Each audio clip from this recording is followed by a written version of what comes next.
سیدنا علی رضی اللہ تعالی عنہ کہتے ہیں کہ جب حسن پیدا ہوا تو میں نے اس کا نام حمزہ رکھا، اور جب حسین پیدا ہوا تو اس کے چچا جعفر کے نام پر اس کا نام رکھا۔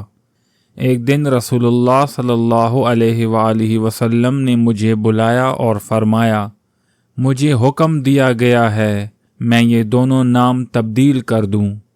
میں نے کہا اللہ اور اس کا رسول ہی بہتر جانتے ہیں۔ پھر آپ صلی اللہ علیہ وآلہ وسلم نے ان کا نام حسن اور حسین رکھ دیا۔ سیدنا ابو ہریرہ رضی اللہ تعالی عنہ سے روایت ہے کہ رسول اللہ صلی اللہ علیہ وآلہ وسلم نے فرمایا، خواب 3 قسم کے ہوتے ہیں: اللہ کی طرف سے خوشخبری، خیال اور شیطانی ڈراوا۔ جب کوئی آدمی پسندیدہ خواب دیکھے تو وہ اسے بیان کر سکتا ہے، اور اگر ناپسندیدہ خواب دیکھے تو کسی کو بیان نہ کرے اور کھڑے ہو کر نماز پڑھے۔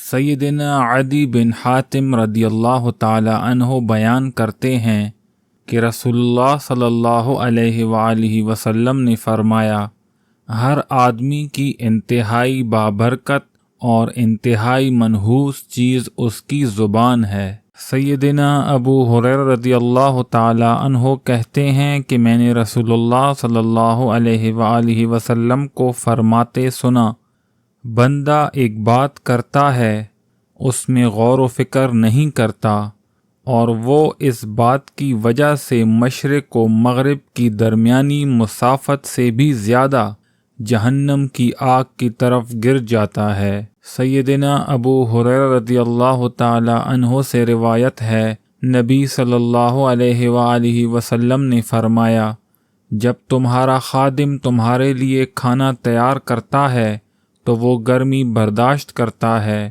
اور مشقت اٹھاتا ہے، اس لیے آدمی کو چاہیے کہ اسے بلائے تاکہ وہ اس کے ساتھ کھائے۔ اگر کوئی اس طرح نہیں کرتا تو اسے کھانے کے لیے کچھ پکڑا دے۔